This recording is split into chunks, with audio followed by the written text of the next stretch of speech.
All along, I've been talking about how important it is to create good selections inside Photoshop, because a good selection really is the basis for pulling off some cool stuff inside your images, whether it's a correction technique of some sort or a special effect or who the heck knows. Well, you saw a whole section on creating selections. We made that rusted sort of robot face. And then not too long ago, you saw the quick selection tool when we were talking about layers. Now what I want to do is I want to talk about something called Photoshop's quick mask mode, which we'll get to shortly. But we're going to start off this discussion on masking with yet another selection technique. This guy is called color range. And I think of this guy as sort of like the magic wand tool on steroids. You'll see what I mean here. What I'm going to do is I'm just going to hit Shift Tab to get rid of my palettes there on the right hand side. We don't need any palettes for this. And let's go and grab our next sample file.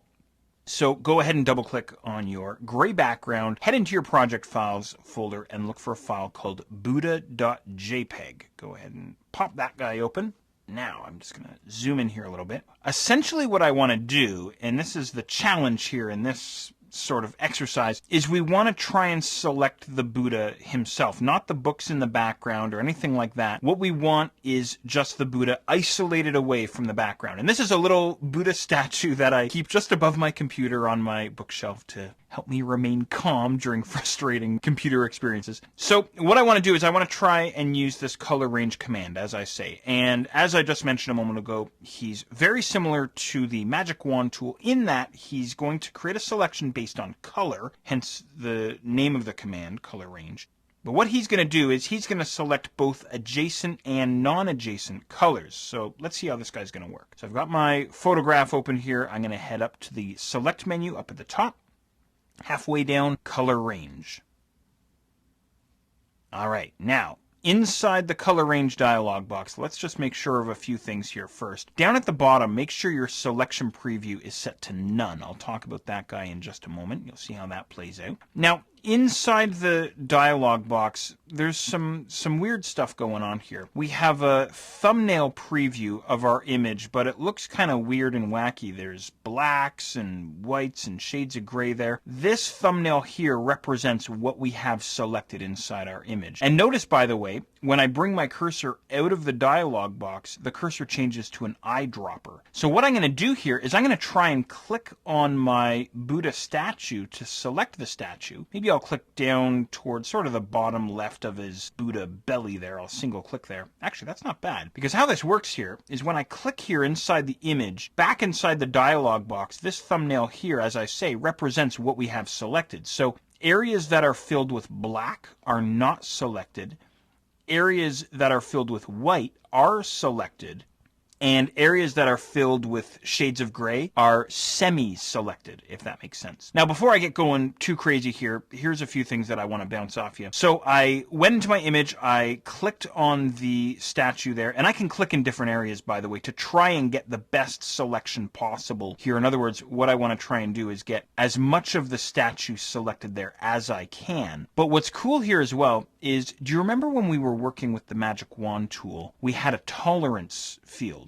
And the tolerance field allowed us to control how much color was being selected. Well, that's exactly what the fuzziness slider does here in the color range. So in other words, the fuzziness slider is going to increase or decrease the tolerance. So if I drop this guy way down and then say click on his Buddha belly here, I don't get much selected there at all. Let me try clicking around here a little bit. I get some, but not much, right? If I crank his fuzziness way up, say into the hundreds there, about 120, and then I start clicking around, I'm getting a lot more of the statue selected, which is great.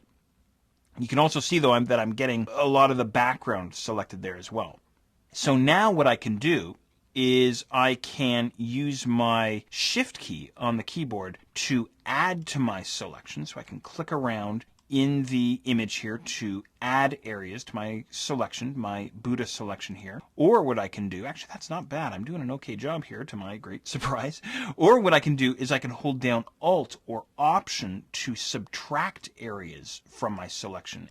And as we're working here, you'll notice a little minus sign beside our eyedropper tool while I'm holding down Option here on the Mac or Alt on the Windows side. Or, of course, a plus sign beside my eyedropper tool when I'm holding down Shift, right? So this is really the idea here, coming in here and getting the best selection possible. Now, I think in an image like this, we're going to be able to do okay, but we won't be able to get a very precise selection just because there's so much color in the background behind our Buddha statue. So again, at any time I can come back and adjust my fuzziness slider here, maybe something like this, and then I'll just hold down Shift and I'll kind of come into the statue here and just try and do the best that I can here. I think that's looking okay. Something like that there, I think.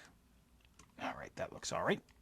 So as I say, you might need to experiment a little bit. Now, I mentioned this selection preview drop-down menu. Now, the default is none, but I had mine set to grayscale previously from a previous image I was working on. So if I switch to grayscale, now I get this preview inside my document window. And again, I can hold down Shift or Alt or Option and come along and clean this up a little bit. Or what I can do is I can switch to black matte, something like that. So again, black areas are not selected. Areas that look normal, like a normal photograph, are selected. And we have a few other options here as well. We have white mask. You can certainly use that. So again, now white areas are not selected. Or I can use something called quick mask. And I mentioned quick mask not too long ago. With the quick mask preview, now areas that are not selected are covered in this sort of this red overlay, this red ruby leaf. And of course, we'll be talking more about the quick mask mode very shortly.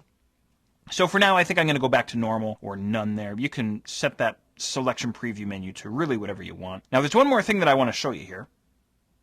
I'm going to hold down Alt or Option. And you may recall this from earlier. My cancel button now changes to a reset button. So I'm going to reset my dialog box, essentially, going all the way back to where I started. And we have this option here, Localized Color Clusters. Now, I don't find this very useful myself, but I'll show you how this works here. I'm going to turn this guy on, and then I'll click on my Buddha belly there. And what happens is now this range slider, by the way, ungrays, and I can use the range slider here. And essentially what happens is wherever I click now becomes selected, and then it tapers off in an oval or a circular fashion like this. So in other words, if I click, say, on his upper chest there, that then becomes the center point, and it tapers off from there. Now, it's entirely up to you if you want to use this option here. I don't find myself using it all too often, but every once in a blue moon. Anyway, I'm going to uncheck that guy, and I'll go back and I'll try and make a decent selection here, back to where you and I were not too long ago. And again, you know what? If your selection isn't perfect,